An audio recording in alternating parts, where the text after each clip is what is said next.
Okay, so the last thing we need to talk about today is the tangent function. So the tangent function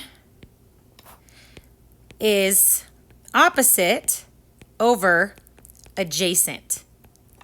Now, I'm going to write that also like this: opposite over hypotenuse over adjacent over hypotenuse. Now, the reason why I'm allowed to do that is because if I were to flip and multiply that bottom fraction, the two hypotenuses would cancel out.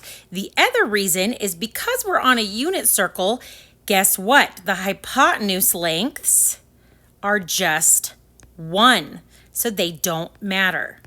Okay, now notice opposite over hypotenuse is our sine function, and adjacent over hypotenuse is our cosine function. So sine theta, remember, is our y-coordinate, and cosine of theta is our x-coordinate. What that means is that the tangent of theta is equal to y over x. Now, how does that help us? Well, we need to go through each of these unit circle angles now and figure out what their tangent would be.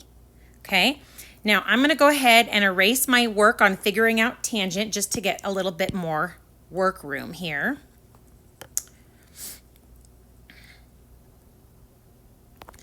Okay, now I'm going to come up here by my important information and write that tangent of theta is equal to y over x.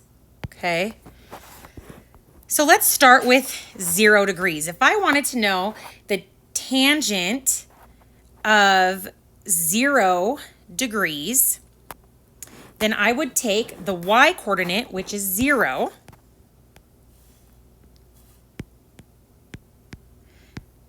and divide that by the x-coordinate, which is 1, which simplifies to 0 because the tangent of 0 is 0. Okay, so I'm going to write that just right next to the unit circle in a different color. Okay, now let's figure out the tangent of 30 degrees. So I'm going to take my y-coordinate, which is 1/2,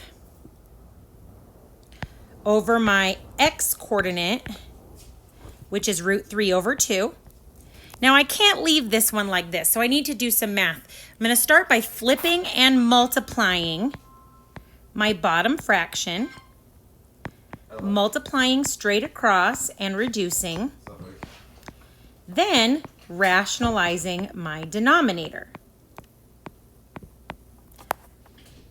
So in the end, that tells me that the tangent of 30 degrees is exactly √3 over 3.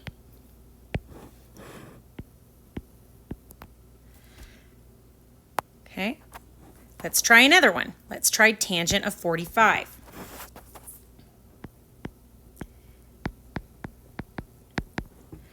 So I'm going to take my y-coordinate, √2 over 2, divided by my x-coordinate, √2 over 2.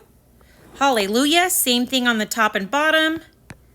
So it's going to reduce to 1. So the tangent of 45 is 1. Okay. Now, you're going to do a similar thing. You can do a similar thing all the way around the unit circle to get the tangents. The tangent of 60 ends up being √3.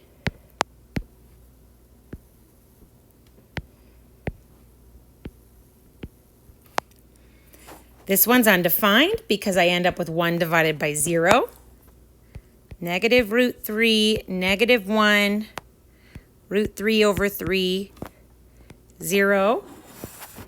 Again, all these numbers are coming from taking my sine of theta, which is my y-coordinate, and dividing that by my cosine of theta, which is my x-coordinate, and then simplifying it. Okay, this one would be negative, oh my goodness, √3 over 3, 1. Oh, I'm sorry, I messed up on this one. That one's actually positive √3 over 3. Okay, positive √3, undefined again because I end up with a divide by 0 error again, negative root 3, negative 1, and negative root 3 over 3. Okay. So here is our unit circle in degrees. Now start memorizing. Good work. Thank you.